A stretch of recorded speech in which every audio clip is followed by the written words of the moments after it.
세상은 높아져야 돼. 잘 보인다고 말합니다. 높은 산에 올라가야 잘 보이며 높은 자리에 올라가야만 보이는 것이 있다고 말합니다. 그러나 우리는 그렇지 않습니다. 우리 믿는 자들은 낮아져야 보입니다. 하나님의 은혜가 낮은 곳으로 흐르기 때문입니다.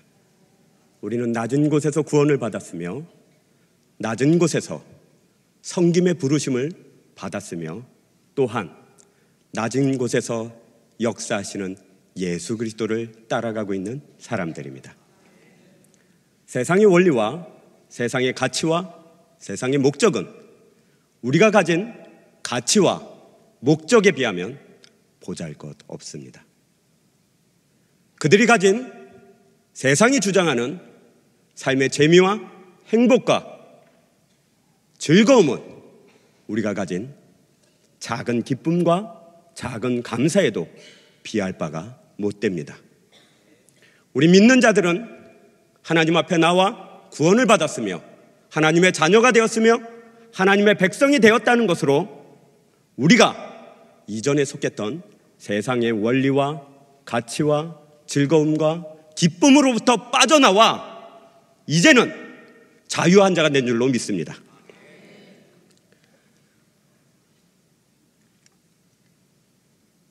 우리가 신앙생활하면서 어려운 부분이 있습니다.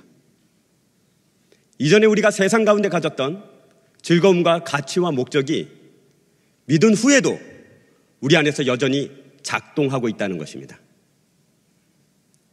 예수님은 이에 대해서 말씀하시기를 속에 있는 귀신을 쫓아내면 그 귀신이 두루 돌아다니다가 다시 저 있던 곳으로 돌아와 깨끗이 청소된 것을 보고 마음에 결심하고 들어가 다시는 떠나가지 않더라 라고 말씀하셨습니다.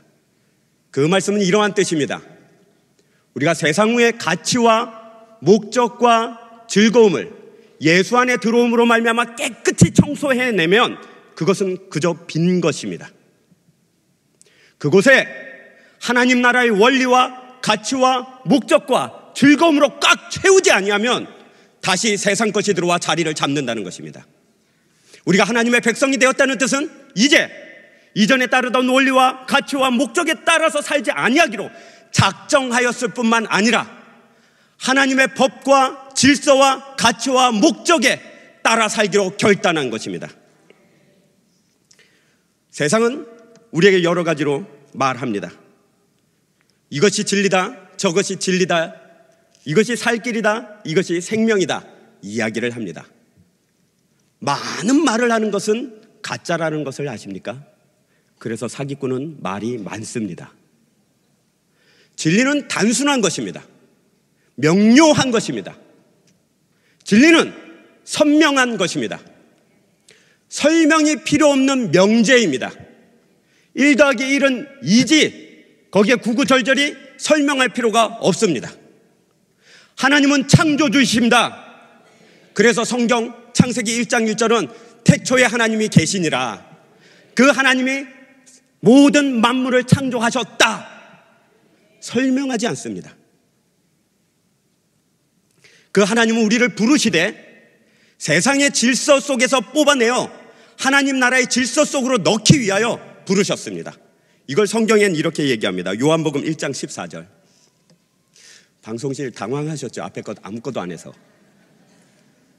성도님들이 지금 눈빛이 앞에 걸 했다간 졸릴 것 같아서 우리 함께 읽겠습니다. 시작.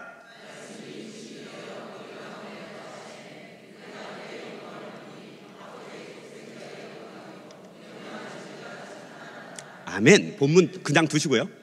예수님이 이 땅에 오실 땐 예수라는 이름을 가지고 오셨습니다.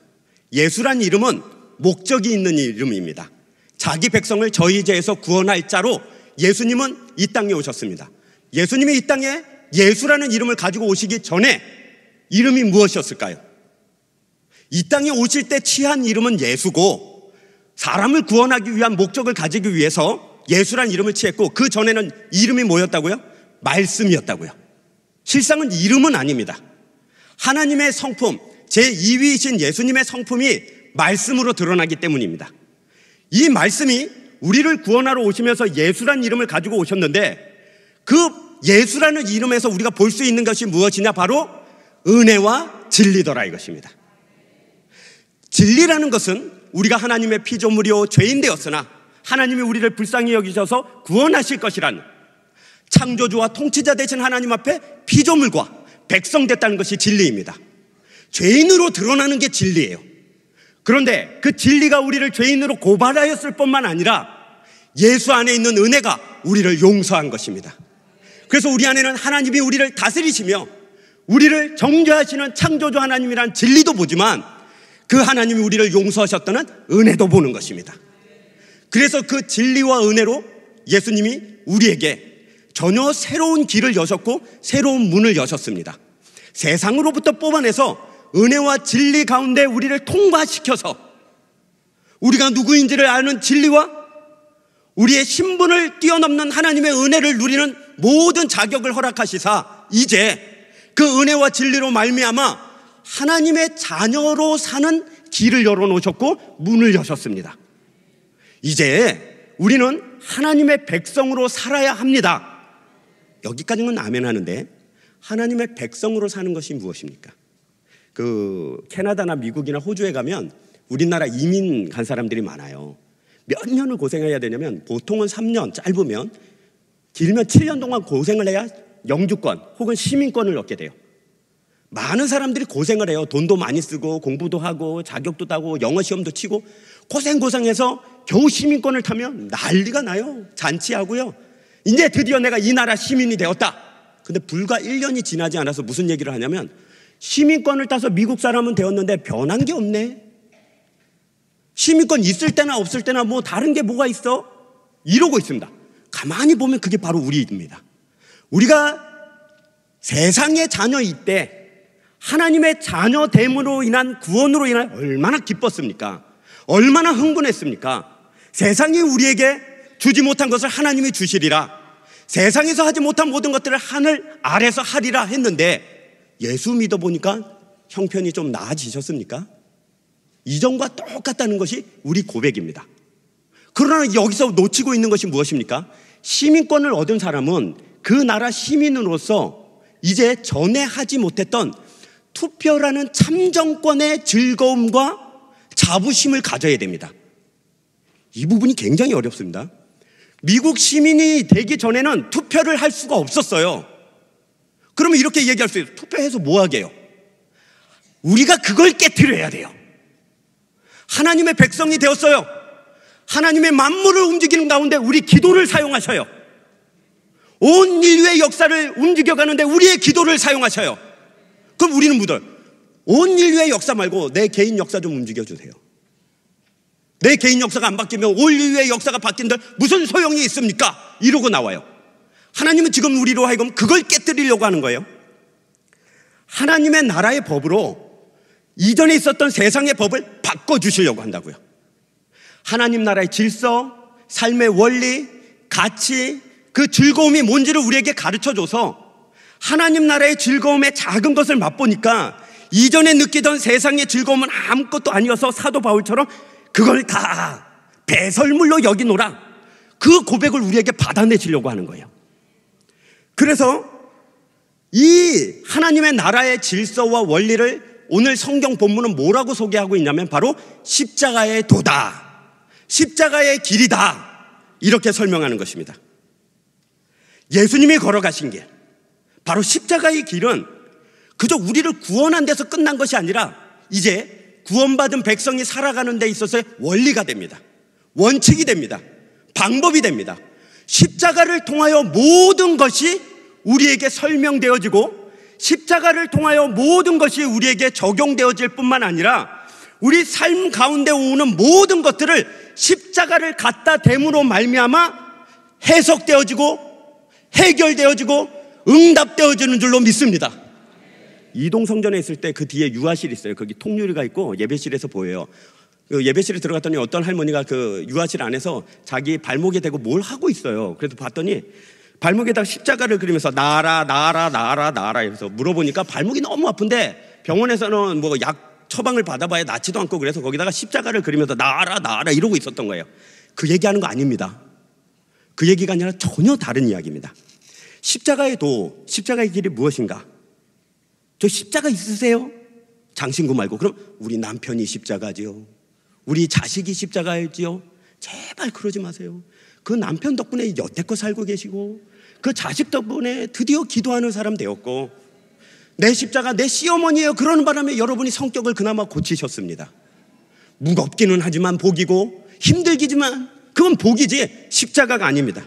십자가는 내 삶의 원리와 원칙이 되는데 21절에 이렇게 되어 있습니다. 마태복음 16장 21절에. 삐지셨습니까?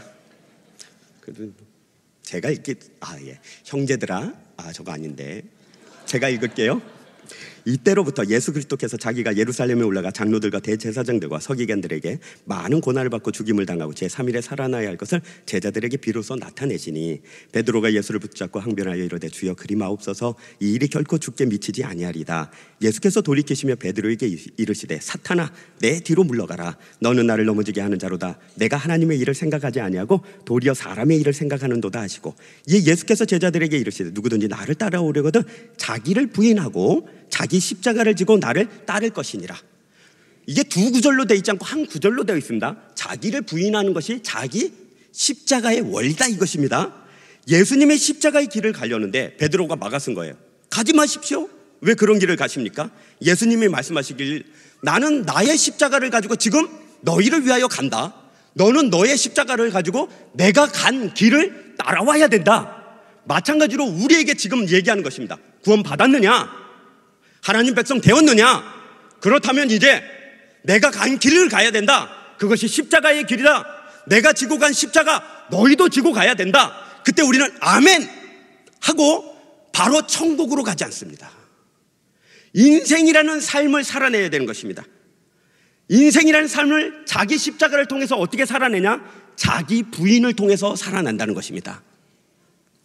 십자가의 길, 십자가의 도는 자기 자신을 부인하는 것인데, 그걸 자기 방식, 자기 원칙, 자기 법, 즉 나는 죽어도 이것은 못해, 죽으면 죽었지, 난 이건 절대 할 수 없어 라는 걸 내려놓고 사는 것을 말합니다. 세상을 죽여서 이기는 게 십자가의 방법이 아니라, 세상 앞에서 내가 죽어서 더 이상 세상이 아무리 소리쳐도 내가 반응을 안 하는 것입니다. 어렵지요.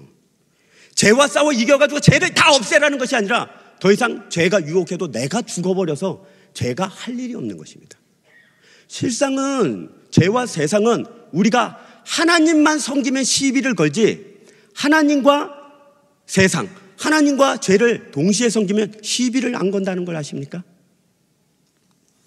적당히 하면 죄도 세상도 우리에게 시비를 걸지 않습니다. 어느 날 우리가 하나님만 섬기리라, 내 자신을 섬기지 않으리라, 이럴 때 세상과 죄가 우리에게 도전하며 영적 세력이 우리에게 도전하는 것입니다. 그래서 우리는 어려움을 겪어요. 힘든 거를 겪어요. 예수를 믿고 하나님 앞에 들어왔더니 젖이나 먹는 어린 신앙 때는 열심히 하나님이 우리에게 젖 같은 걸 주셨어요. 그래서 그냥 기도하면 응답되고 찬양하면 기쁘고 예배 드리면 감격하고 너무나 즐거웠던 거예요. 그러나 환난이나 공고 같은 단단한 식물을 먹이려고 하니까 여기서부터 어긋나기 시작한 거예요.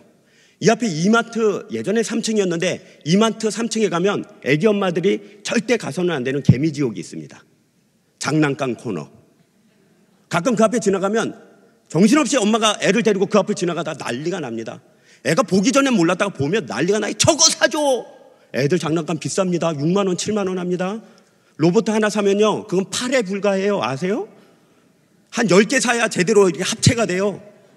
그 앞에서 애가 누워가지고 바둥바둥 걸면서 나 이거 안 사주면 집에 안 갈 거야. 그때 바로 잠언 말씀을 떠올려야 됩니다. 채찍으로 때려도 죽지 아니하나니 뽑아 들고 죽어라. 때려서 버릇을 고쳐놔야 되는데 그러지를 못해요. 그래서 그냥 사줄게 이러다 보니까 그 버릇이 들어서 40, 50 나이는 들어가고 몸은 커서 어른이 됐는데 늘 바둥거리는 삶을 사는 사람이 얼마나 많습니까? 영적인 것이 그렇습니다. 영적인 성장 과정이 그렇습니다. 젖이나 먹는 그 신앙을 그냥 거기서 살고 싶어서 바둥바둥 대는 거예요. 은혜 받는 게 권리인 줄 알아요. 되게 조심스러워서 겁이 나가지고 지금 뒤에 설명을 어떻게 하나 지금. 은혜 받는 게 권리가 아니에요. 목사님이 여기 제가 올라와서 설교를 했는데 은혜를 못 받으면 목사님이 설교를 못한 게 아니라니까요. 내가 은혜를 끼쳐야 여러분이 은혜를 받는 게 아니야. 여러분이 준비를 안 하신 거예요. 간절하지 않아서요. 하나님을 찾지 않아서요. 내게 한 자락이라도 은혜가 오면요, 그 은혜는요, 하나님이 너 한번 순종도 안 해, 인내도 안 해, 오래 참음도 없어, 견디지도 못해, 그러다 세상으로 나갈까 봐 한 자락 은혜 주는데 그 은혜를 받는 거예요. 은혜는 절대 공짜가 아니에요. 근데 은혜가 없어서 이 교회 못 다니겠어, 은혜가 없어서 설교 못 듣겠어, 그리고 어린 신학이 돼서 난 저 신학 먹고 살래 이러고 10년, 20년, 30년 이렇게 지내는 것입니다. 몸만 어른이 되는 거예요. 왜 그렇습니까? 이게 우리 약점이고 우리 약함인데 해보니까 안 돼요. 우리는 세 가지 싸움 안에 들어있다고 성경은 말씀합니다. 첫 번째 세상, 두 번째 내 안에 죄, 썩어져가는 구습, 즉 나라고 부르는 나, 또 사단과 그 무리들과 영적 암흑의 세력들 그 세 번째, 이 세 가지 싸움이 평생 천국 가는 동안 싸워야 되는 거예요. 세상과 싸워야 돼요. 세상은 안목의 정욕과 이생의 자랑으로 되어 있어요. 좋은 학교, 좋은 대학, 좋은 집, 좋은 차. 거기에 정신이 팔려서 주님 나도 저거 안 주면 나 신앙생활 안 할래요. 이 싸움을 이겨내야 돼요. 내 속에 있는 그 썩어져가는 구습, 내 속에 있는 죄의 욕구들, 이걸 다스려내야 돼요. 우리는 흑암의 권세하고 싸울 수준까지도 못 갔어요. 세상하고 싸우다가 바쁘고 내 안에 죄 문제도 해결을 못하다 보니까 사단이 별로 우리한테 신경을 안 써요. 가만히 놔둬도 알아서 세상 가지, 알아서 죄하고 어깨동무하고 살지, 시비를 안 걸어요. 그러다 보니까 우리가 헷갈리기 시작한 거예요. 너무 그렇게 하지 말자. 먹고 사는 선에서 정리를 한번 해보자. 하나님 앞에 나와서 기도를 하는 거예요. 하나님, 우리 집 먹고 살 거 있고 내 자식 어느 정도만 되면 나 거기까지만 복 받는 걸로 정돈하고 저도 하나님께 고손해서 마무리해가지고 다 섬겨드릴 테니까 서로 더 요구 안 하기로요. 그러기로 한 거예요. 그래서 기도를 하러 여기 왔다가 주여 그랬는데 갑자기 실수로 은혜 받을 때가 있잖아요. 정보가 그럼 내가 왜 정신을 차려야지. 큰일 났네. 은혜 받을 뻔했어. 사명 받을 뻔했어. 철에 와서 은혜를 받아 주여 그런데 정보가 그럼 오늘 이상하네 오늘 이러고 도망을 가게 된 거예요. 왜요? 사명을 받기는 받겠는데 감당할 능력이 없는 걸 내가 알아요. 그걸로는 내 욕심을 채울 수 없다는 걸 내가 아는 거예요. 힘든 거예요. 그런 우리에게 참 주님이 너무하죠. 그냥 제 입장에선 그래요. 그냥 복 주고 원하는 거 주고 천국 가서 맡기로. 세상이 살기가 힘들어서 그래요. 솔직히 힘들어요. 힘들어 죽겠어요. 정말 죽겠어요. 몸이 조금 아파서 약을 먹었더니 약이 세서 몸이 약을 감당 못해요. 어쩌란 말이냐 이러고 있어요. 우리가 다 그래요. 이 부분이 우리 안의 문제냐? 아니요. 신앙생활을 시작한 모든 사람들의 문제예요. 특별히 오늘 본문에 나오는 이 고린도 교회의 큰 문제예요. 고린도 교회는 그냥 세워진 교회가 아니에요. 사도 바울이 다메섹으로 갔잖아요. 다 죽여버리겠다고. 그러다 거기서 예수님을 만났어요. 예수님을 만나보니까 이게 큰일 났다 싶어요. 구약의 정통한 자예요. 구약의 정통하니까 아니 예수님이 메시아였잖아. 다시 한번 봐야겠다. 그리고 아무도 만나지 않고 예루살렘으로 가지 않고 아라비아 반도로 가요. 아라비아 반도 끝에 가가지고 10년을 있어요. 그때 계시를 받아요. 그때 세 번째 하늘까지 갔다잖아요. 그리고 10년 만에 저기 지금의 터키 땅에 있는 안디옥 교회에 참 좋은 사람이 있었는데 착한 사람 바나바가 사도 바울이 이야기를 들은 거예요. 기도 많이 하고 선행을 한다는 얘기를 듣고 가서 청한 거예요. 우리 안디옥 교회로 좀 와라. 같이 섬겨보자. 안디옥 교회에서 섬기는데 안디옥 교회에서 갑자기 이방인 전도에 대한 욕구가 생긴 거예요. 하나님이 주셨죠. 그래서 바나바와 바울에게 가봐라 그래서 배 타고 1차 전도 여행을 떠나요. 에베소 교회, 데살로니가 교회, 빌립보 교회, 이제 1차 전도 여행 때 사도 바울 팀이 세운 교회들이에요. 그리고 돌아와서 선교 보고를 했더니 안디옥 교회가 크게 감사해서 또 돈을 모아가지고 2차 전도 여행을 떠나줬어요. 2차 전도 여행을 다 떠나고 돌아오려고 그러는데 갑자기 난리가 난 거예요. 예루살렘에서 12사도들이 모여가지고 큰일 났다. 하나님이 우리 유대인들만 사랑하시는 줄 알았는데 이방인도 복음이 들어간다는데 어찌 된 거냐. 다 모여봐라. 그래서 각지에 흩어져 있는 유대인 교회들한테 다 오라고 한 거예요. 안디옥 교회는 바울을 대표로 보냈어요. 바나바와. 그래서 바울이 예루살렘에 들어가서 사도들과 예루살렘 교회 사람들에게 하나님이 이방인들을 사랑하셔서 복음의 문을 여셨다. 그리고 그 증거들을 말하는데 성령의 증거들을 말한 거예요. 성령이 임하고 방언이 터지며 회개가 일어나고 교회가 일어나는 이야기를 한 거예요. 결정적으로 베드로가 고넬료 사건을 이야기하면서 나도 사실은 고넬료라는 이방인 집에 가서 전도했더니 마가다락방에 성령이 임한 것처럼 똑같이 임하더라. 그러자 예루살렘 교회가 제1차 예루살렘 공회의라고 그래요. 사도행전에 자세히 나와 있습니다. 그럼 우리가 이방인에게도 이제 복음을 전해야지. 그러나 우리는 지금 흩어져 있는 유대인에게도 복음을 전하기 바쁘니까 따로 한 명을 세우자. 그게 바울이에요. 그래서 그 전에는 전도자 바울이었던 이 사람이 이젠 사도 바울이 되어서 전도를 떠나게 된 거예요. 얼마나 흥분이 돼요. 드디어 이제 직분을 받았고 인정을 받았잖아요. 그리고 떠나서 3차 전도 여행을 떠나는 가운데 있었는데 1년 반이 지나지 않아서 여러 가지 이야기가 들려요. 에베소 교회에 와 있었어요. 디모데가 아팠거든요. 그래서 디모데를 다 이렇게 다독이면서 에베소에서 에베소 교회를 든든히 세워가는데 갑자기 고린도 교회에서 사람 2명이 왔어요. 브리스길라와 아굴라. 브리스길라가 여자고 아굴라가 남자입니다. 두 사람의 직업은 천막 짓는 일. 사도 바울이 처음 만나가지고 사도 바울에게 천막 짓는 것을 가르쳐준 사람들이에요. 로마에서 사도 바울이 죽을 때까지 같이 천막 만들면서 공개한 사람들이에요. 그러니까 누구 편이에요? 사도 바울 편이죠. 이 얘기이기 때문에 그렇습니다. 이 사람들이 와서 간절히 얘기하는 거예요. 큰일 났습니다. 바울님, 지금 고린도 교회가 난리가 났어요. 문제가 너무 많아요. 무슨 문제냐? 그랬더니 분쟁이 생겼어요. 아니, 떠날 때 아볼로를 후임자로 세웠잖아요. 근데 아볼로가 세례를 줬네요. 그랬더니 아볼로는 세례를 주네. 바울은 우리에게 세례를 안 주던데 이상한걸? 아볼로가 진짜구나. 우리는 아볼로가 진짜라고 섬길래. 그랬더니 부흥 강사로 누가 왔냐면 베드로가 온 거예요. 베드로는 굉장히 이익이 있습니다. 왜냐하면 설교를 할 필요가 없어요. 그때 주님을 부인한 날 이러면 다 감동인 거예요. 그렇지 않았겠어요? 그러니까 베드로가 가서 세례를 주니까 베드로가 진짜 사도지 이렇게 된 거예요.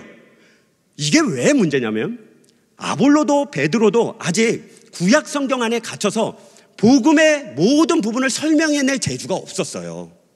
그래서 데살로니가 전서 같은 데 보면 베드로가 우상의 제물을 먹다가 다른 사람이 오니까 피한 장면이 나와서 갈라디아서 초반에는 사도 바울이 심히 책망을 하는 장면도 나올 정도예요. 다시 고린도 교회 사람들이 율법 아래로 돌아갈까 봐 마음이 단 거예요. 내 가르침이 진짜다. 내가 너희에게 전도한 그 복음을 제발 붙잡아라 한 거예요. 그 문제들이 이렇게 나옵니다. 우리 자기 성경을 보십시오. 3장 자기 성경. 화면 성경 말고 자기 성경. 자기 성경이 어딘지를 모르시는 분들은 고개를 숙이시고 저를 보시지 마시고 고개를 숙이시고 1장에 보면 1장부터요. 1장에 보면 거기 10절에 형제들아 내가 우리 주 예수 그리스도의 이름으로 너희를 권하느니 모두가 같은 말을 하고 너희 가운데 분쟁이 없이 같은 마음과 같은 뜻으로 온전히 합하라. 내 형제들아 글로의 지편으로 너희에 대한 말이 내게 들리니 곧 너희 가운데 분쟁이 있는 것이라. 내가 이것을 말하거니와 너희가 각각 나는 바울에게 나는 아볼로에게 나는 게바에게 나는 그리스도에게 속한 자를 한다는 것이니 해서 1장에 보니까 분쟁의 문제가 나와요. 1장에 분쟁의 문제가 나오고 두 번째 문제는 뭐냐면 5장에 가면 이런 일이 있습니다. 이제 저를 보십시오. 여러분의 성경을 볼 필요가 없습니다. 저를 잠깐 보시고 5장에 가면 어떤 자가 자기 아버지가 죽자 아버지의 첩을 취한 거예요. 그랬더니 고린도 교회에서 이건 개인적인 문제니까 시비를 걸지 말자. 또 어떤 사람은 이게 말이나 되냐? 교회 밖으로 내쳐야 되는 거 아니냐? 그 사도 바울한테 물어본 거예요. 6장에 가면 교인들이 서로 치고받고 싸우다가 못 풀어내니까 세상 법정에 가서 우리 해결해 주세요. 이런 부끄러운 일이 있는 거예요. 그 문제를 어떻게 해결할까요? 하고 물어본 거예요. 7장에 가면 결혼을 해야 됩니까? 주님 곧 올 텐데. 서운하면 결혼 안 하기로 서운했다가 결혼해도 되겠습니까? 이런 생활 규범에 대해 너무 복잡해져서 물어봐요.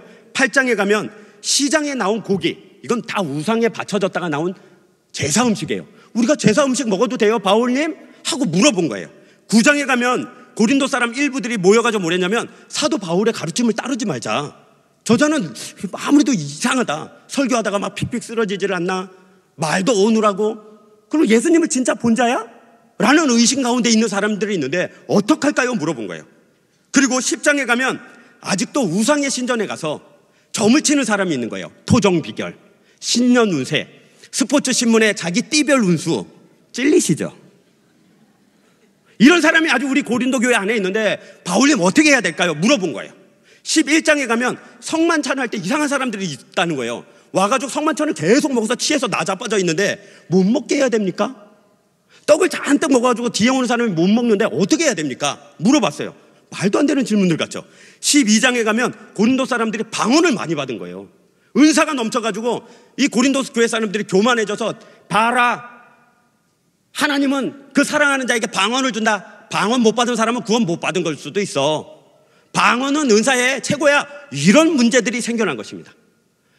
우리가 본 이 3장으로부터 해가지고 12장까지 이 사실은 10가지, 제가 말씀드린 건 9가지입니다. 이 10가지 문제에 대해서 사도 바울에게 브리스길라와 아굴라가 물어본 거예요.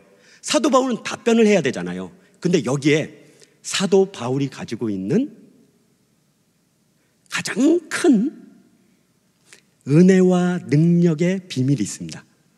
각 문제마다 어떤 해결책을 사도 바울이 말하지를 않아요. 문제는 많으나 그 모든 문제의 해답으로 무엇을 꺼내놓느냐면 십자가를 꺼내놓습니다. 아파요? 십자가의 길을 행하라. 문제가 있어요? 십자가의 길로 행해라. 분쟁과 여러 가지 일들에 다 십자가의 길로 행하래요. 그럼 도대체 사도 바울이 말하는 자기 십자가, 주의 십자가를 따라가는 사도 바울의 십자가가 뭘까요? 3장입니다. 3장으로 가겠습니다. 자기 성경책 3장입니다. 3장 1절 한번 보겠습니다. 3장 1절. 형제들아, 내가 신령한 자들을 대함과 같이 너희에게 말할 수 없어서 육신에 속한 자, 곧 그리스도 안에서 어린아이들 대함과 같이 하노라. 내가 너희를 젖으로 먹이고 밥으로 아니하였노니 이는 너희가 감당하지 못하였음이거니와 지금도 못하리라. 너희가 아직도 육신에 속한 자로다. 너희 가운데 시기와 분쟁이 있으니 어찌 육신에 속하여 사람을 따라 행하임이 아니리요. 해서 이제 분쟁과 그 이후에 나오는 모든 문제들을 다 어떤 문제로 끌고 와서 식을 만들어내냐면 다 육신에 속한 일이고 젖이나 먹어야 되는 어린아이들의 일이어서 너희들이 그 문제를 해결조차 못하고 있는데 이제 내가 너희에게 십자가의 길, 해답을 이야기해 주겠다 이것입니다. 그것이 바로 18절입니다. 18절 잠시만요. 1장 18절입니다. 1장 18절 함께 읽겠습니다. 1장 18절 시작.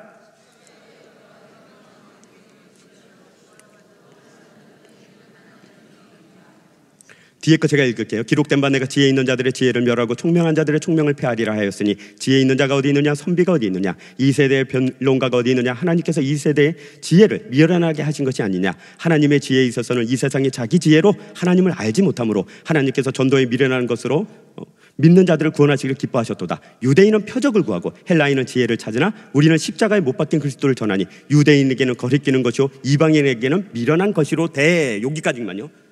지금 십자가가 무엇인가를 설명하는데 첫 번째 예를 들어 유대인에게 십자가가 무엇인지를 아느냐? 유대인들은 십자가를 보지 못한다. 왜 보지 못하냐면 유대인들에게 있어서는 생명 얻는 방법이 율법 안에 있다고 믿기 때문이다.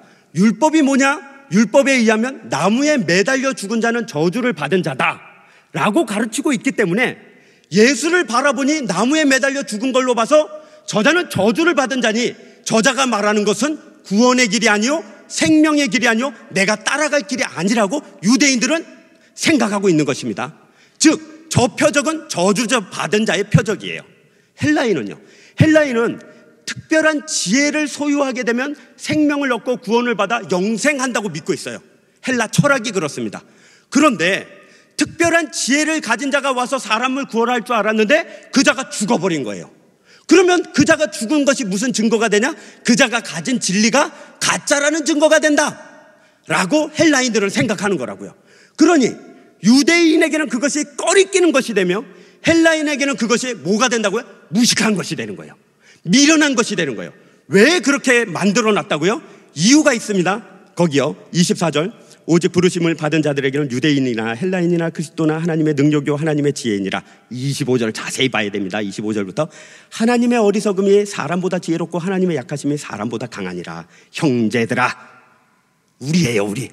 빛나 성도들아, 너희를 부르심을 보라. 육체를 따라 지혜로운 자가 많지 아니하며 능한 자가 많지 아니하며 문벌 좋은 자가 많지 아니하도다. 무슨 이야기입니까? 똑똑한 걸로 구원을 받지 못하며 어떤 법칙이나 원리로 구원을 받지 못하며 세상의 자랑거리로 꺼내놓을 만한 것으로는 절대 하나님이 구원을 받지 못하도록 만들어놨다는 것입니다. 연약한 자가 구원을 받으며 부족한 자가 구원을 받으며 낮아져서 우는 자가 구원을 받으며 나는 할 수 없다는 자가 구원을 얻으며 하나님 나를 구원하소서 라고 부르짖는 자가 구원을 받는 것입니다. 그런데 이걸 우리가 하기 싫은 것입니다. 우리는 하나님이 하셨다는 것이 싫어요. 증명하는 방법이 있습니다. 집을 사면 이상하게도 내가 애쓰고 수고해서 이 집을 샀다고 생각을 하고 말하고 싶어 하지 하나님이 이 집 주셨다고 생각하지를 않아요. 유일하게 그 말하는 건 목사님 앞에서. 목사님, 하나님이 주셨어요. 목사님 가고 나면요, 내가 했지. 집만 그렇습니까? 모든 게 그렇습니다. 우리는 우리가 갖고 있는 어떤 것도 내가 만들어낸 것으로 내가 이해를 해야지 하나님이 주셨다는 것을 용납하지 못하는 깊은 죄성이 있습니다. 그 죄성이 있는데도 불구하고 하나님이 우리를 어떻게 했다고요? 구원해내셨다고요. 그래서 그것이 바로 하나님의 능력이에요. 어떻게 구원받았냐고 물어보면 우리는 정답을 이렇게 얘기합니다. 몰라요. 하나님이 당신을 왜 사랑하냐고 물어보면요, 모르지요. 그 증거가 바로 저입니다. 저는 제가 봐도 사랑받을 만한 구석이 없으며 제가 봐도 하나님이 구원해 줄 아무런 근거와 건덕지가 없습니다. 근데 구원을 하였으며 사랑하였으며 못나고 부족한데도 지금까지 버리지를 않는데 그 이유를 물어보시면 저는 모릅니다. 사도 바울이 지금 십자가의 도가 무엇이냐, 십자가의 길이 무엇이냐에 대해서 설명을 하는데 이것이 가장 기본적인 십자가의 도입니다. 나는 모릅니다. 나는 모릅니다. 나는 모릅니다. 나는 모릅니다. 한 가지 아는 건 내가 하나님 사랑 받고 있다는 것입니다. 한 가지 아는 건 세상 모든 사람이 하나님이 없다고 말해도 나는 없다고 말 못하는 것입니다. 나는 하나님이 계시다는 걸 알게 돼버린 것입니다. 하나님이 나를 구원하시는 것을 믿게 돼버린 것입니다. 그래서 나는 이제 천국 백성이 된 것을 알게 된 것, 이거 외에는 모르는 것입니다. 그래서 하나님은 우리를 이 방법으로 구원해 주셔서 십자가의 길로 신속하게 내밀어 가도록 하십니다. 그래서 2장 1절로부터 이렇게 얘기합니다. 2장 1절 제가 읽습니다. 형제들아, 내가 너희에게 나아가 하나님의 증거를 전할 때 말과 지혜의 아름다운 것으로 아니하였나니 내가 너희 중에서 예수 그리스도와 그가 십자가에 못 박히신 것 외에는 아무것도 알지 아니하기로 작정하였음이라. 이게 무슨 얘기냐면 고린도 지역에 들어갔을 때, 개척했을 때 난 두려웠다, 난 무서웠다, 내가 말을 되게 잘해가지고 혹은 내가 뭐 돈을 이만큼 싸가지고 내가 고린도 교회를 개척했고 너희를 섬겼더냐? 아니다. 나는 정말 두렵고 떨린 가운데 아무것도 아닌 자로 그냥 와서 복음만 전했다. 나머지는 다 하나님이 하셨다. 왜 그런 줄 아냐? 혹시 내가 말 잘하면 말을 잘해서 이 교회가 세워졌다. 혹 내가 돈을 쓰면 돈으로 인하여 이 교회가 세워졌다 말할까? 그게 두려웠다는 것입니다. 왜 그래야 되냐면 반드시 사도 바울의 십자가의 도, 십자가의 길의 원칙은 무엇이냐면 내가 아니라 성령께서 역사하시고 그 역사하심을 다른 사람이 보게 하도록 하는 것이 원칙이에요. 내가 어떤 일을 하는데 교회 일을 하든 집안 일을 하든 무슨 일을 하든 무엇이 십자가의 원칙이라고요? 내가 그 일을 잘해서 영광을 취하는 것이 아니라 내가 땀 흘려 수고하고 다 하는데 하나님이 나를 보고 사람이 나를 보고 뭐라 말해야 된다고? 저자를 보니까 무식하고 저자를 보니까 할 줄 아는 거 하나도 없는데 어떻게 일이 이루어졌냐? 하나님이 하셨구나. 그 말을 우리가 꼭 들어야 된다는 것입니다.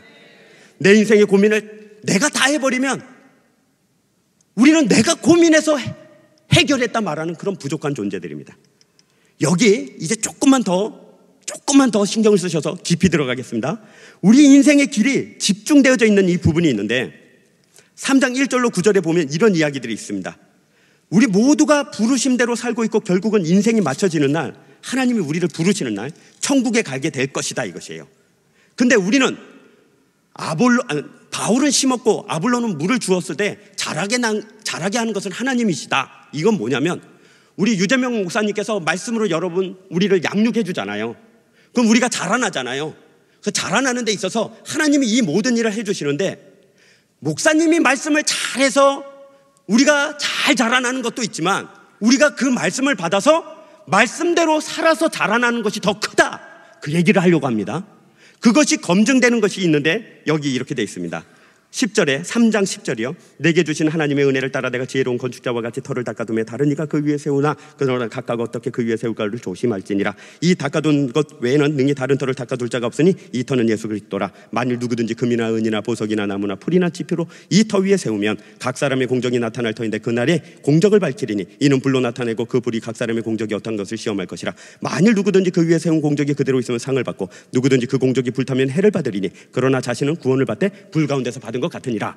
무슨 얘기냐면 우리가 인생의 탑 같은 걸 쌓는다, 이거예요.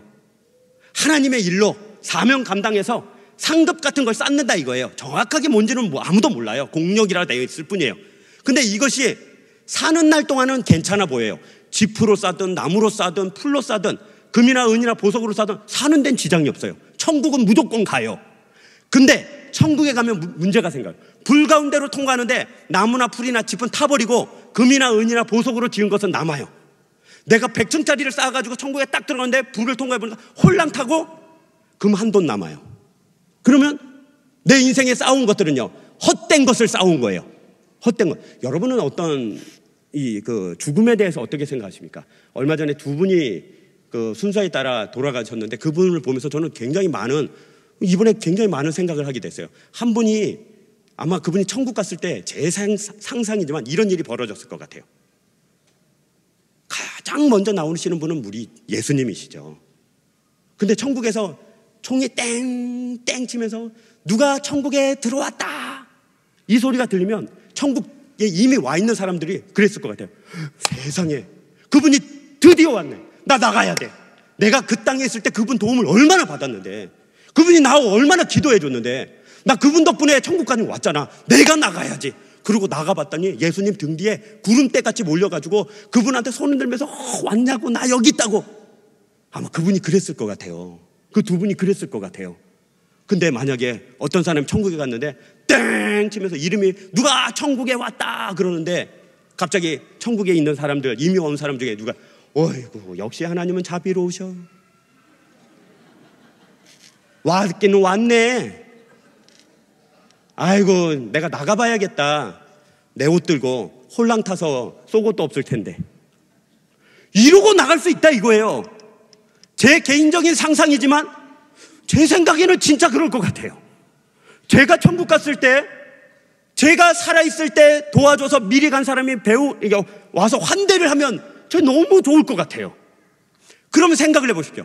그때 어떤 기준으로, 어떤 법칙에 의해서 내가 환대를 받고 환영을 받을까요?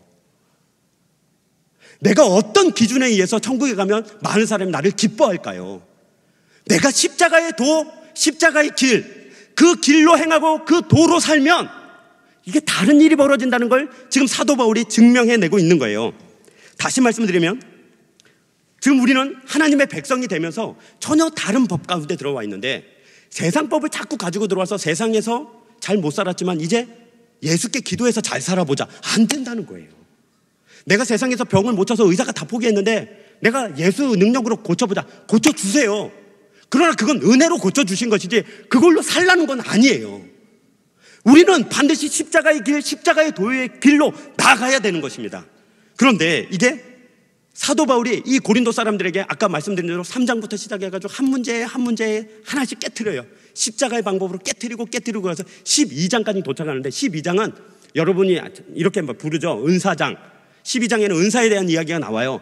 은사에 대한 이야기가 나오지만 은사장은 아닙니다. 12장 말미로 가겠습니다. 31절에 고린도전서 12장 31절, 여러분 성경책으로 갑니다. 12장 31절에 이렇게 되어 있습니다.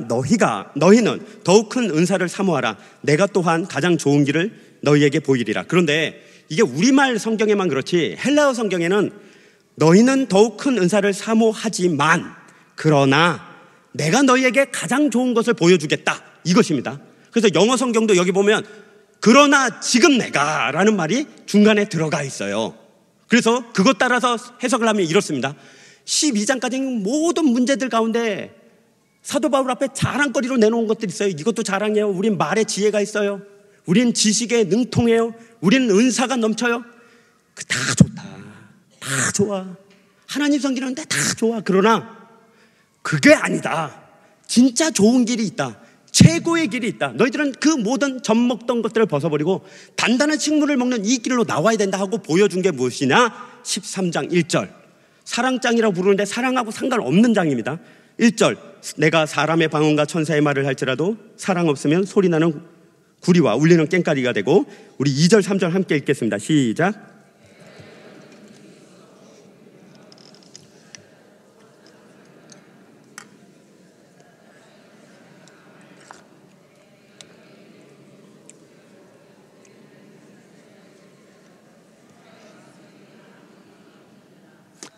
아멘. 사랑이 없으면 내게 아무 유익이 없느니라 되어 있습니다. 지금 많은 이야기들을 고린도 사람들이 하지만, 야, 너 이거 없으면 아무것도 아니다 라고 말한 게 바로 13장 이야기들이에요. 사랑 없으면 아무것도 아니죠. 이러고 빨리 가시면 안 돼요. 아직 갈 길이 멉니다.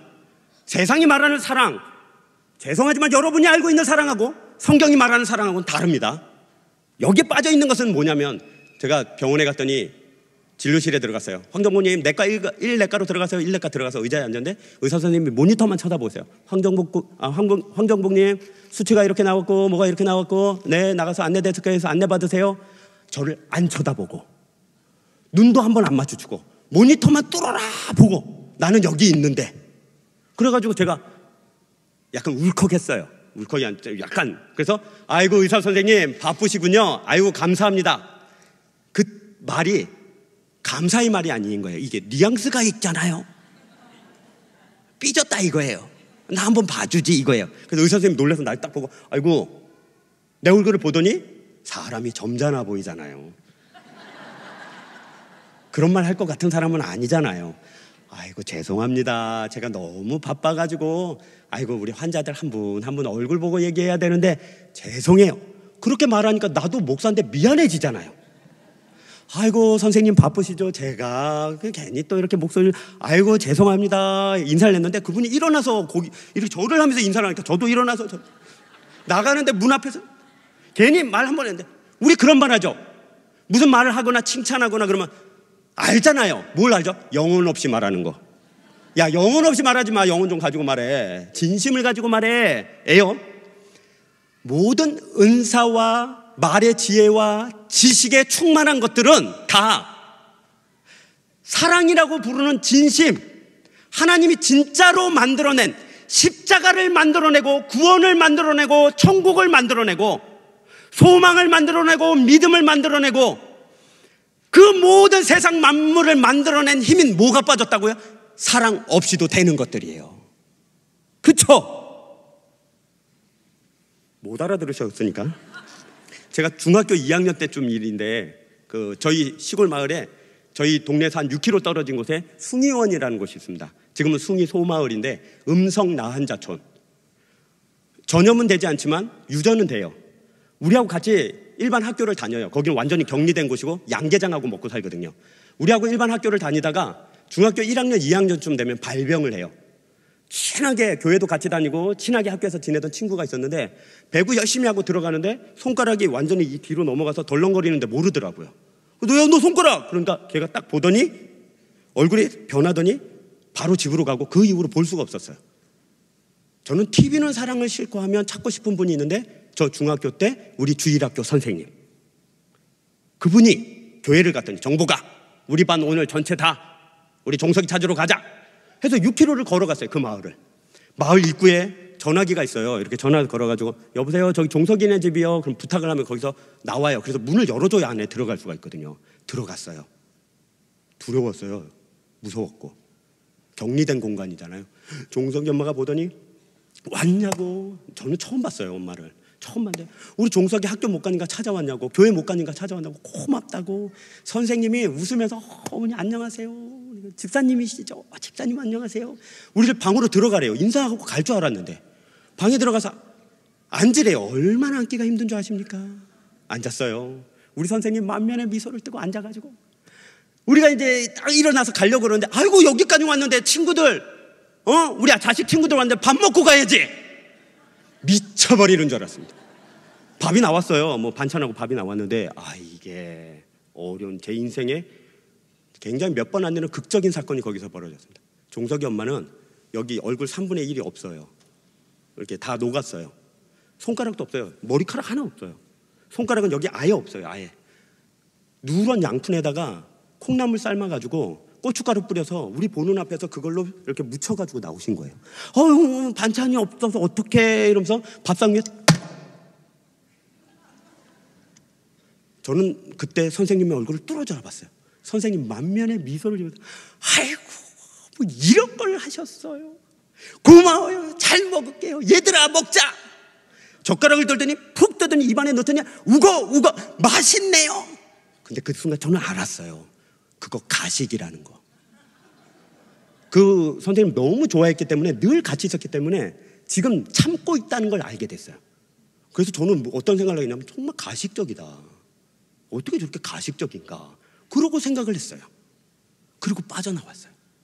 그리고 이제 나이가 들어가면서 이제 알았어요. 사랑은 자동적으로 내 안에서 퐁퐁퐁퐁 솟아올라가지고 사랑하게 되는 건 가짜예요. 그건 세상이 말하는 사랑이에요. 사랑은 이를 악물고 최선을 다해서 내가 저거를 사랑해내고야 말리라 각오하고 결단하는 거예요. 그래서 뭐라고 돼 있죠? 이렇게 돼 있죠. 7절에 모든 것을 참으며 모든 것을 믿으며 모든 것을 바라며 모든 것을 견디는 게 사랑이라고요.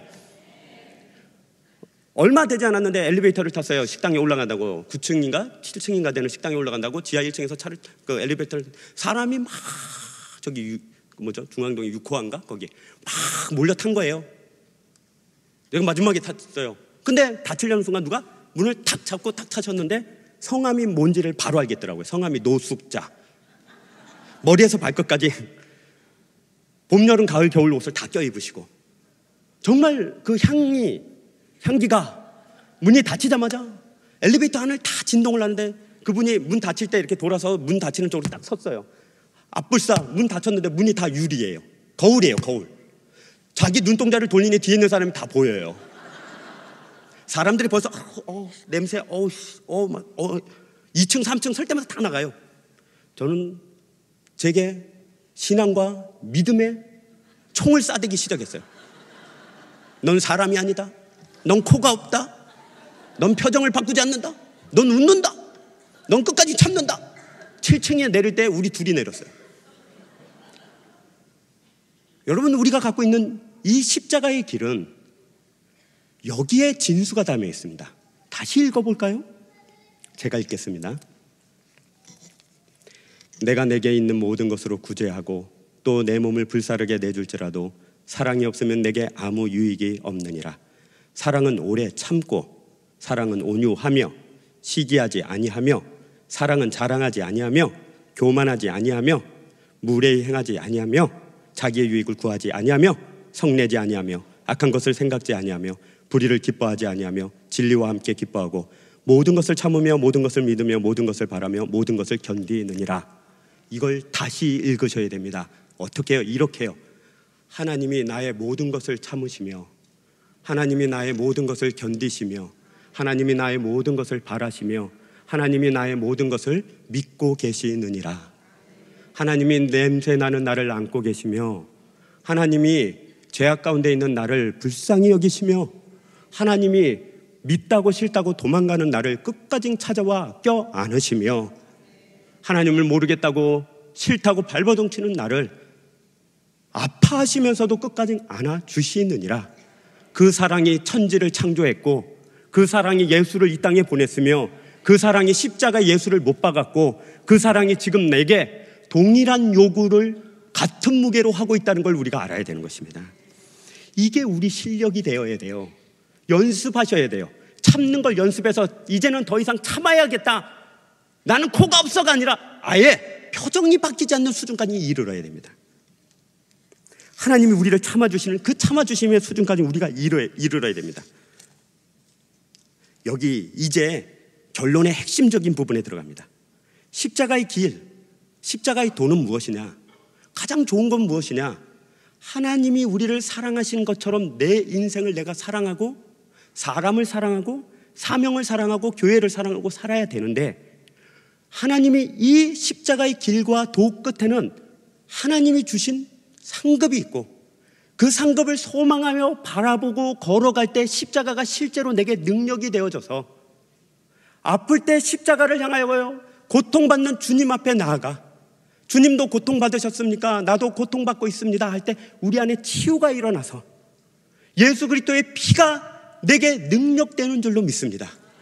그러려면요, 이 천국에 갔을 때 십자가의 길을 따르는 자, 십자가의 도를 지키는 자, 그래서 불 가운데를 통과하여 천국 들어가 예수 그리스도 앞에 무릎 꿇고 주 예수여 내가 여기 왔나이다 말하는 자에겐 도무지 어떤 일이 벌어지는지를 우리가 알아야 됩니다. 참 소망은 지금 우리에게 능력이 있기 때문입니다. 천국을 정확하게 소망으로 갖는다면 이 땅의 환난과 고난과 아픔을 견뎌낼 수 있기 때문입니다. 지금 십자가의 길이 환난이고 고통이지만 그 끝에 천국에서 주어지는 상급이 무엇인지를 안다면 좌절하지 않을 것이며 포기하지 아니할 것이며 오히려 떨쳐 일어나 걸어가기 때문입니다. 13장 8절에 이렇게 되어 있습니다.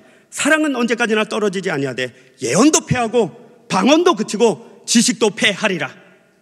세상의 모든 것들이 다 패해지는 날 참고 견디고 내 실력으로 만들어냈던 사랑만큼은 남는다고요. 9절에 이렇게 얘기하죠. 우리는 부분적으로 알고 부분적으로 예언하니. 지금 봐라, 우리가 아는 게 뭐냐? 자랑하는 게 뭐냐? 부분적이지 않지 않냐? 건강도 부분적이어서 나 간 건강하죠? 위로 죽죠? 나 이만큼 부동산 있어요? 아니요, 엄한 데서 다 들어와서 망합니다. 우린 부분적으로 알아요. 더 나아가 하나님 나라의 진짜 모습을 부분적으로 알아요. 교회를 몰라요. 교회의 영광을 몰라요. 교회에 부어놓은 하나님의 은혜를 다 몰라요. 근데 소망이 있어요. 천국에 가면 하나님이 부분적으로 알던 모든 것을 우리에게 가르쳐 주세요. 뭐라고 돼 있죠? 10절에 온전한 것이 올 때는 부분적으로 하던 것이 패하리라. 참고 믿고 바라고 견디고 살다 보면 온전한 것이 우리에게 천국으로 주어지는데 완전히 다른 것입니다. 너희 연약한 것을 강하게 하는 것이 아니에요. 연약한 것을 패해버려요. 제발 좀 알아들으세요. 이걸 왜 못 알아듣지? 다시요. 부족한 것을 채우는 것이 아니라 부족한 것 자체가 패해져요. 요한계시록 21장에 뭐라고 되어 있죠? 다시는 눈물 흘리는 것이, 그러니까 눈물을 닦아주시는 것이 아니라 눈물 흘릴 일을 없애주신다고요. 죄악 많은 것을 고쳐서 죄 안 짓는 사람이 되는 것이 아니라 죄 자체를 없애주는 곳, 그것이 바로 천국이에요. 이게 진짜 소망이에요. 죄를 짓죠, 아프죠, 괴롭죠, 걱정하지 마세요. 천국 가면 그거 자체가 없어져요. 세상 때문에 우리가 쓰러지고 아프고 힘들잖아요. 그래서 싸워서 이기려고 그러지만 지잖아요. 걱정 마세요. 천국엔 세상이 없어요. 세상이 악하고 왜곡된 거 그 바로 세우고 고치는 것이 아니라 세상을 없애버린다고. 이게 놀라운 거예요. 이게 우리의 진짜 모습이에요. 지금은 죄에 지고 세상에 지고 내 자신에 지고 흑암의 것에 지지만 걱정하지 마세요. 그곳엔 하나님과 나만 있다고요.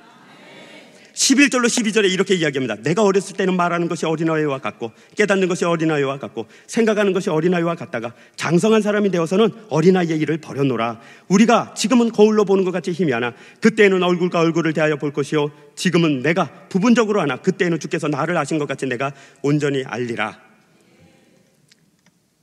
우리는 드디어 어린 나이의 일을 버리고 보고 듣고 깨닫는 것이 장성한 분량에 이르르는데 이것이 에베소서 1장 13절에 이렇게 얘기합니다. 4장 13절에 우리가 다 하나님의 아들을 믿는 것과 아는 일에 하나가 되어 온전한 사람을 이루어 그리스도의 장성한 분량이 충만한 데까지 이르게 됩니다. 천국에 가면. 잘 들어보세요. 이걸 꿈꿔야 됩니다. 그리스도의 장성한 분량에 도달하게 되면 어떤 일이 벌어지는가를 꿈꾸고 그걸 소망으로 붙잡아서 지금 이 현재를 우리가 살아내는 힘으로 가지셔야 됩니다. 이게 십자가의 능력입니다.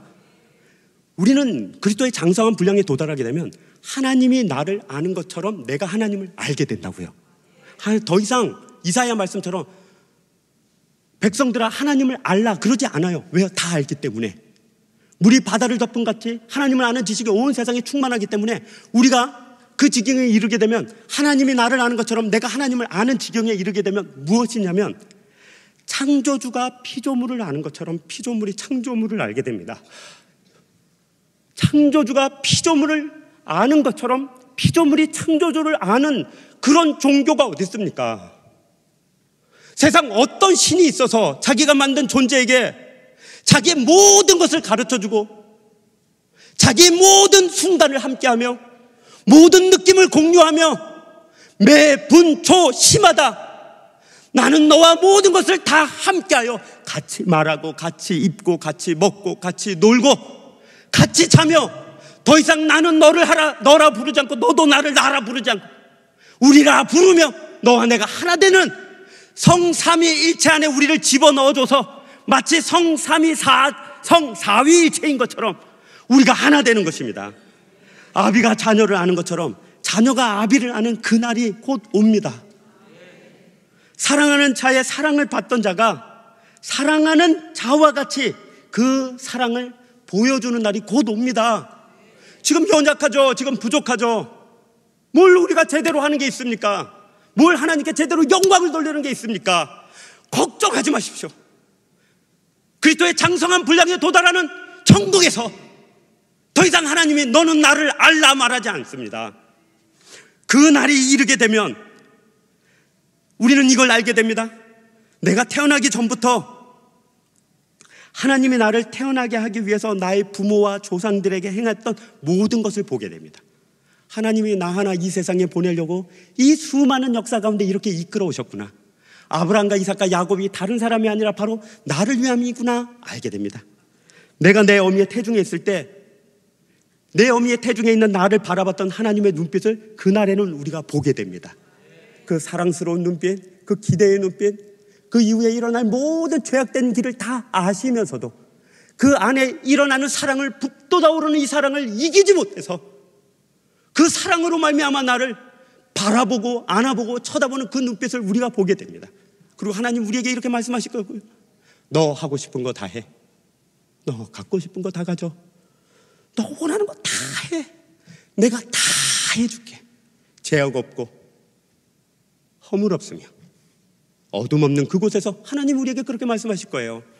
마치 어린아이가 천국에 간 것처럼 너 하고 싶은 거 다 해라. 너 갖고 싶은 거 다 해라. 너 살고 싶은 대로 다 살아. 내가 다 해줄게. 내가 사는 날 중에 단 하루도 하나님이 나를 놓지 않고 함께한 시간과 공간과 느낌과 분위기와 즐거움과 기쁨과 매 분초 단위에 하나님이 나를 인생 가운데 어떻게 끌고 왔는지를 천국에 가면 이제 뒤돌아보면서 다 보게 될 것입니다. 죄악이 부끄럽고 허물이 안타까워도 그것을 덮어주시는 하나님의 사랑으로 인하여 우리는 감격하고 감사해서 춤추게 될 것입니다. 그때에는 더 이상 믿음이 필요 없습니다. 하나님을 믿을 필요가 없습니다. 왜요? 이미 하나님이 내 안에, 내가 하나님 안에 있기 때문에 따로 믿을 필요가 없는 것입니다. 그때에는 더 이상 소망이 필요 없습니다. 우리가 주님과 하나 되기 위해서 걸었던 십자가의 길에서 천국을 소망하고 하나님을 소망했던 것이 이루어졌기 때문입니다. 믿음, 소망, 사랑 이 세 가지는 영원히 있지만 왜 그 중에 제일은 사랑이죠? 하나님이 궁극적으로 이루고 싶은 것은 천국에서 하나님이 그 완전한 사랑, 하나님의 그 완벽한 사랑, 하나님이 가지고 계시는 그 무궁한 사랑, 그걸 온전히 우리에게 줘서 내가 하나님 앞에 아무런 부끄러움 없이 아무런 꺼리낌 없이 어떤 것도 나의 발목을 붙잡는 것 없는 상태에서 내가 하나님 사랑합니다 말할 때 그 사랑의 고백이 완전한 것입니다. 완벽한 것입니다. 충만한 것입니다. 온전한 것입니다. 그래서 우리는 이 소망을 품는 것입니다. 세상을 지금 어떻게 살고 계십니까? 환난 중에 있죠. 고난 중에 있죠. 안 아픈 사람이 어디 있습니까? 안 바쁜 사람이 어디 있습니까? 문제 없는 사람이 어디 있습니까? 우린 다 아프고 문제 있고 다 힘듭니다. 정도의 차이는 있습니다. 죽을 것 같은 사람이 있고 아직은 그래도 죽을 것 같지는 않는 사람, 살만한 사람, 그 정도의 차이는 있지만 다 우리는 같은 길을 가고 있습니다. 이 십자가의 길을 다 함께 가고 있습니다. 우리는 그래서 빛나 공동체로 하나님이 부르신 것입니다. 이 공동체 안에서 무엇을 기다립니까? 천국을 기다립니다. 저는 굉장히 시골 출신입니다. 아주 박촌 출신입니다. 우리 시골에 가면 차를 몰고 갈 때는 모르는데 시골 친척집 앞에 차를 세우고 내리면 그 적막함이란 건 이루 말할 수가 없습니다. 정말 조용합니다. 가끔 개가 뻥 한번 짖어야 소리가 나는 그런 아주 시골입니다. 그 시골에 어릴 때 가면 그랬는데 그 시골에 가서 밤에 그 시골에서 밤을 지새울 때가 있습니다. 바닷가이기 때문에 나오면 하늘이 넓고 앞에는 바다가 넓고 바로 뒤에는 뒷산이 바다 가까이 있는 그런 시골입니다. 그 밤중에 조용히 해변가에 가만히 서 있으면 하나님께서 저에게 이렇게 말씀하시는 것 같습니다. 이렇게 말씀하셨습니다 라고 말하고 싶지만 그러면 좀 교만한 것 같아서 거기 서서 이렇게 가만히 있으면 저에게 이렇게 얘기합니다. 정보가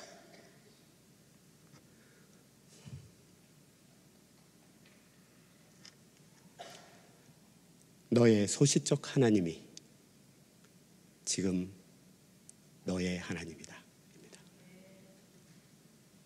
나의 개인의 인생의 역사에서 하나님은 한 번도 나를 놓지 않으셨고 이제 나에게 같은 부름을 똑같이 말씀하십니다. 천국 도착할 때까지 내가 너를 놓지 아니하리라입니다. 두려워 마십시오. 놀라지 마십시오. 하나님 우리를 구원하셨을 뿐만 아니라 천국으로 인도하실 것입니다. 이걸 꼭 붙잡으시고 삶의 환난과 공고를 이겨내시고 하나님 앞으로 나아가시길 바랍니다. 십자가의 길, 십자가의 삶을 살아야 됩니다. 우리 이 찬양 함께 하겠습니다. 십자가의 길, 십자가의 삶, 순교자의 삶 찬양하겠습니다.